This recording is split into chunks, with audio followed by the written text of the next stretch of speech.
The scale and reach of World War II is sometimes incomprehensible. While most are only taught about the conflict from the perspective of their home countries, millions of other stories are often overlooked. One such story involves how the Dominican Republic did more to help Jews than any other country. Emily Kotick of the Washington Post writes, People often act surprised when I tell them that I'm Jewish and Dominican, and I've yet to meet anyone who knows about Sosua. Never forget, people say about the Holocaust. But this part of Jewish history has been almost entirely lost, and the story I had been told seemed incomplete. I thought I knew the beginning and the end. I left for Sosua to find out the rest. It quickly became clear why so many chose to forget. This is the story of the nearly forgotten Jewish settlement in the Caribbean.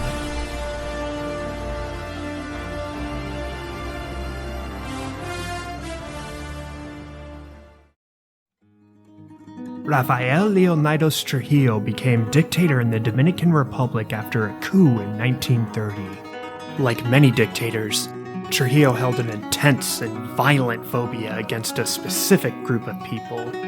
Unlike the anti-Semitic dictators in Europe, Trujillo's obsession was a long race. Even though Trujillo had a Haitian grandmother, he despised blacks and considered whites to be the superior race. He encouraged upper-class Dominicans to use cosmetic products that would bleach their skin, and he even stated that straight and fine hair is good hair. His racism came to a violent peak in 1937, when he ordered the genocide of Haitians living within the Dominican Republic. This genocide became known as El Corte, which translates to the cutting. It was named this as the weapon of choice for Trujillo's thugs was the machete. Many darker-skinned Dominicans also fell victim to these massacres. It is believed that 20,000 people were murdered, although some figures put this as high as 60,000. This genocide was not well received by Trujillo's rich and powerful neighbor, the United States. Some American newspapers even directly compared Trujillo to Hitler. This negative press terrified Trujillo. Read all about it. Latest football scores. Morning paper. Morning Sun. Not only would it make it more difficult in negotiating favorable trade agreements with the US, but it was not lost on Trujillo that US newspapers led the charge to overthrow Cuban dictator Gerardo Machado. Fearing a similar result, Trujillo resigned, but he ultimately retained power by installing a loyal and obedient president. He then embarked on a world tour in an attempt to improve his own image amongst white countries. Just as 1937 was a historic year on the island of Hispaniola, the following year would be just as important in Europe. In 1938, Hitler had already held absolute power for over 5 years in Germany, and the country was fully Nazified. In March of this year, Hitler had fully annexed Austria in an event known as Anschluss. In a matter of just hours after Austria was annexed into the Third Reich, an explosion of spontaneous anti-Semitic violence took hold across Vienna. Jewish property was vandalized and burned, and Austrian Jews were forced to scrub streets by civilian mobs. And it was amazing how they certainly changed. And as well, the attitude to their neighbors, to their Jewish friends had changed from one day to the next. It was a real great shock to us. After the invasion, my best friend was Catholic, actually. And usually on my way home, I popped in there and we did some games. And after this terrible day, I hadn't realized yet that things would change so immediately. And I went back there. And when the mother saw me, she slammed the door in my face and said, "We don't want to see you here ever again." I was 9 years old. I went home crying, and I told my mother, "I don't understand. We didn't have a quarrel." And my mother said, "Well, things are going to change from now for Jewish people." And it did. My brother, who was 12, he went to school, he came back. He was completely beaten up, blood was streaming from his nose. And when we asked him what has happened, he said, "My own friends did that, and the teachers were watching it and didn't interfere." So this was the situation. So you can imagine. While Jews were treated with brutality, many historians and survivors do not consider the Holocaust to have yet started. There were some concentration camps, but were mainly for Roma, communists, gays, Jehovah's Witnesses, political opponents, and other groups that the Nazis deemed as undesirable. Although mostly exempt from the camps during this time, the hardship of Jewish life in these pre-Holocaust times cannot be overstated.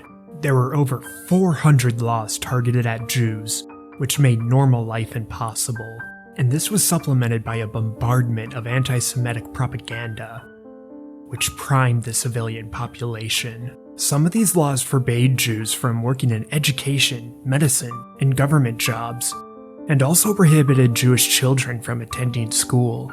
Under these conditions, many German and Austrian Jews sought to leave their homeland, even though it meant surrendering nearly all of their wealth for an exit visa, and also being subject to humiliating security searches. They would be willing to go anywhere that allowed them in, or anywhere they could get smuggled into. Anschluss created a huge migration wave out of Germany and Austria. Refugees had to rely on charities, forged paperwork, and sheer determination to make it into neighboring countries that did not want them. Within 6 months of Anschluss, 50,000 German and Austrian Jews left their homes at the mercy of strangers in luck. Aware of the increasing humanitarian and refugee crisis, US President Franklin Delano Roosevelt called for an international conference later that spring. This gathering would be named the Avion Conference, for its location in the French resort town. Amongst the 32 nations present at the conference, all expressed sympathy for the plight of the German and Austrian Jews, but none of these nations agreed to increase their amount of issued visas. Had each delegation agreed to accept 17,000 Jews, then every single Jew in the Third Reich could have been saved. Oddly enough, Hitler would have supported this mass exodus, stating that, "I can only hope and expect that the other world, which has such deep sympathy for these criminals, will at least be generous enough to convert this sympathy into practical aid. We on our part are ready to put all these criminals at the disposal of these countries. For all I care, even on luxury ships." While there was a spectacle of grandstanding about decency and humanity at the Avion Conference, nearly all of the nations present refused to do any more than just providing lip service. Reasons for rejecting the refugees vary, but the most common excuse stated that economic strife from the Great Depression prohibited the ability to accept any more refugees. Xenophobia also played a role in rejection. While most delegates used euphemisms to mask their suspicion of outsiders, the Australian delegation put it more bluntly. In Australia's case, such migration has naturally been predominantly British, nor is it desired that this be largely departed from. Australia cannot do more. Undue privileges cannot be given to one particular class of non-British subjects. As we have no real racial problem, we are not desirous of importing one. Of the 32 nations present at the Avion Conference, none committed to allowing in more refugees, except for the Dominican Republic. Trujillo saw this as an opportunity to achieve many of his goals. By allowing in Jewish refugees, he would get back in the good graces with the US media and Roosevelt, while also whitening the Dominican population. Add to this, it would provide a workforce that could develop primitive parts of the Dominican Republic. If done strategically, he could use the refugees as a buffer against Haitian immigrants. To everyone's shock, Trujillo pledged to accept 100,000 refugees about a month after the Avion Conference. Most Jews seeking refuge had never even heard of the Dominican Republic. Add to this, none had lived in a tropical climate before. One of Trujillo's ultimatums is that a new settlement would be built by refugees in an area that was underdeveloped. Most of the Jews seeking refuge were urban white-collar professionals. How could these European urbanites build a city from scratch in a remote tropical jungle?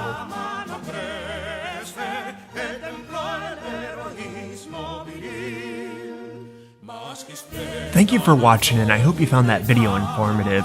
To see the following episodes in this series, be sure to subscribe and click the notification bell. If you want to join our premier email list for free, just send us a request via email. Our email can be found in the About section of this channel page. A very big thank you to Hugh Baver, chairman of the Sosua 75 project. Hugh has been a huge help in providing and verifying reliable sources. You can learn more about how Sosua 75 is undertaking the preservation of this history by clicking their link in the description.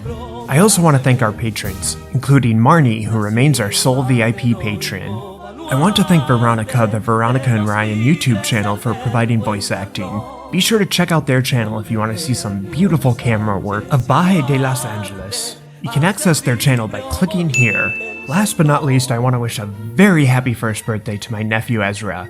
One day this will all make sense to you, I promise.